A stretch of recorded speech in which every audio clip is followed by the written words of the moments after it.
नमस्ते, फेरि पनि म आइपुगेँ रमेश नेपाली हजुरहरूको माझमा छोटो मिठो ब्लग ल्याएर। फाइनली गाइज आज घटस्थापना हामीले जमरा पनि राखिसक्यौँ। 9 दिनपछि टीका लगाएको भिडियो हजुरहरूको माझमा सेयर गर्नेछु मैले। अनि टीका लगाउने समय पनि आइसकेको छ।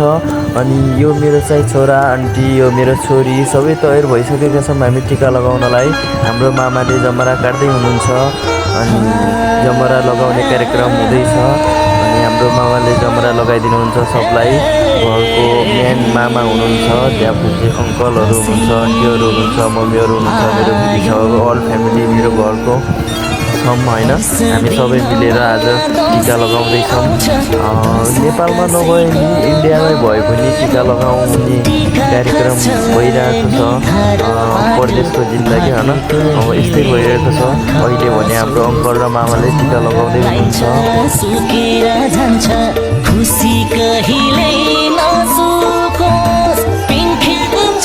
आउँदै गरेको विजयदशमी 2082 सालको सबैलाई शुभकामना भन्न चाहन्छु। मेरो फेसबुक पेजमा जोडिनु भएको दाजुभाइ तथा दिदीबहिनीहरू, देश विदेशमा छरिनु भएको मेरो दाजुभाइ प्यारो प्यारो साथीहरू, फेसबुक पेजमा जोडिनु भएको मेरो घर अल फ्यामिलीहरू जो मेरो साथमा हुनुहुन्छ, मेरो साथभन्दा बाहिर हुनुहुन्छ, सबै साथीहरूलाई आएको 2082 सालको उत्तर प्रगतिमा हार्दिक मङ्गलमय शुभकामना व्यक्त गर्दछु।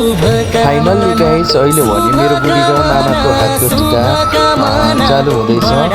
केही समयपछि मैले पनि आफ्नो मामासँग लगाएको, मम्मीहरूसँग लगाएको टीका देखाउने छु। सबै साथीहरूलाई यो भिडियो कस्तो लाग्यो लास्टसम्म हेरेर लाइक अनि सब्सक्राइब सेयर गर्न भने नबिर्सनु होला। किनभने मैले अर्को भिडियो हाल्दाखेरि पनि मेरो अल फ्यामिली फेसबुक पेजमा जोडिनु भएको सामाजिक सञ्जालमा सबै साथीहरूले पनि मलाई यति माया गर्दो रहेछन्, यस्तो हुँदो रहेछ भनेर मलाई पनि खुसी लागोस्, मैले योभन्दा पनि राम्रो भिडियो बनाएर हाल्न सकु है गाइज। अहिलेको भने टीका लगाउने प्रोसेस मेरो सेन बाबाहरूको।